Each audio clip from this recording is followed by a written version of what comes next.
So now I want to replicate the discussion that I had using Adobe Lightroom and Macintosh Photos, and now I'm using Adobe Elements Organizer, which is a kind of a watered down version of Lightroom and Photoshop, but it's an all-in-one program and it's pretty good.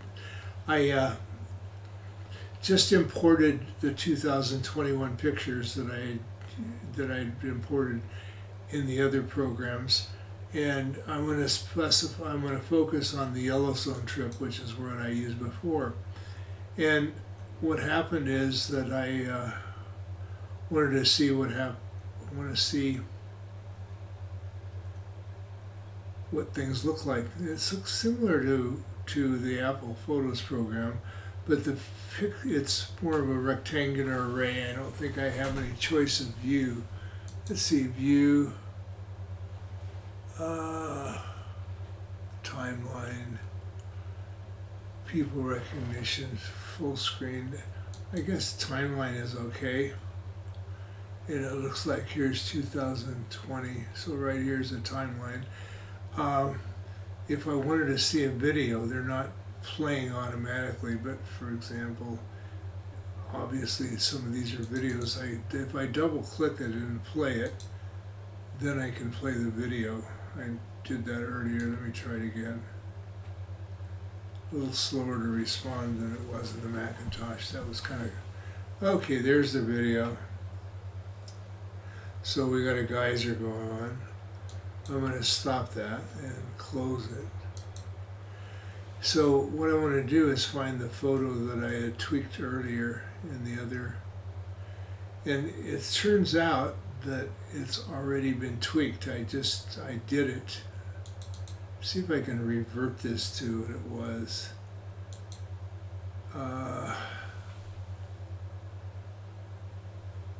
What I did is it's been saved here.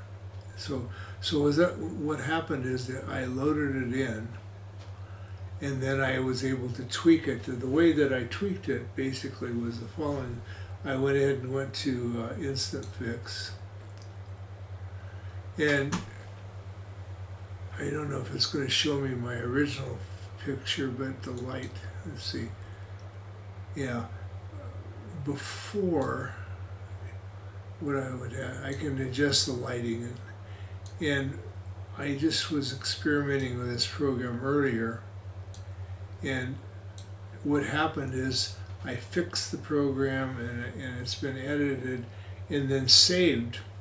And what happened is, let me go and continue a little more. I can change things. I can change the clarity. So it's already set a baseline. It shows me where the picture started. So I can change the clarity of things. This makes them blurrier. I can change the coloring of things. Let me go back to the clarity. Take it back to where it was. I can change the color.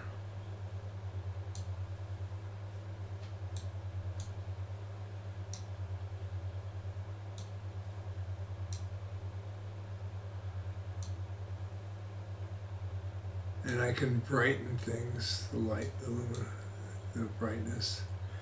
And I can do a smart fix. Effects, this is good. So I have different effects that I could put in. So no effect, I could make it age, antique. It's very similar to the Apple or the Lightroom. They're all very, very similar. This is no effect, so that's the original. I can, if there's red eye, like a person has red eye, I can fix that. And I can crop the photo also. Okay, now I can do things like flip it. Oh, interesting. Or I can reset it. That means it's going to, say I can rotate it. Let's try again. This horizontally fixed. I should be able to rotate it. Maybe edit. Let's see. I should be able to rotate here. rotate 90 degrees to the left. So if I click on the picture, maybe I have to say I'm done, and then I can do that other kind of thing. Let me say I'm done, and then I should be able to rotate it, yeah. So I can rotate left. And again, again, I was editing, or I can create a slideshow, which I can also do in the other programs. But let's go back to all the pictures. Let me see, where did we go? Let me click on the whole Yellowstone trip. There you go. So if I pick, say, several pictures, let's say I'm going to hold the Shift key and click on several of these pictures of a moose. And I can skip some if I want. And then I can create a slideshow.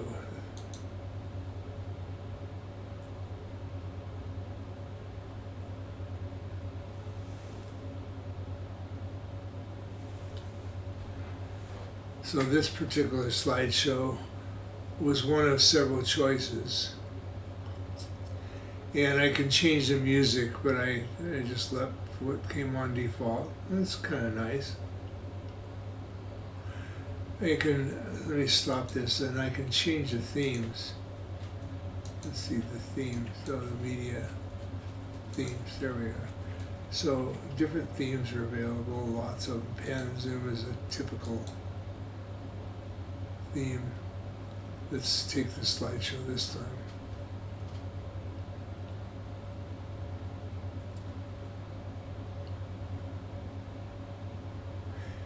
And of course, for music, you can add what you can click on music and go into your other different choices.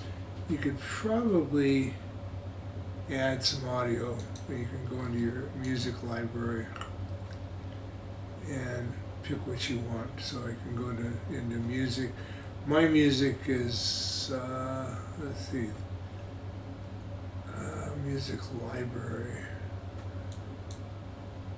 I'm not sure which one that's going to give me. I'm not sure if I'm going to have as much choice as I would with an Apple, because I'd have to somehow get it. Let's see, music. I don't know. I'm sure if I found some music that I wanted to add, there's some music libraries. I don't know if I can find them. Anyway, you can add music, you can change music. And the other thing that I did want to mention is when I edited this before, I was happy to see that, I still have my original photo. Oops, not that one. I still have my original photo. And then this is the version that I saved. So Photoshop Elements kept my original version, and then it edited and gave me a new version. So they're both still there. Now with the Macintosh, the edited version would be in the Mac library, the Aperture library. Okay, enough out of this, and I'll close for now. Should have enough for discussion. Thank you.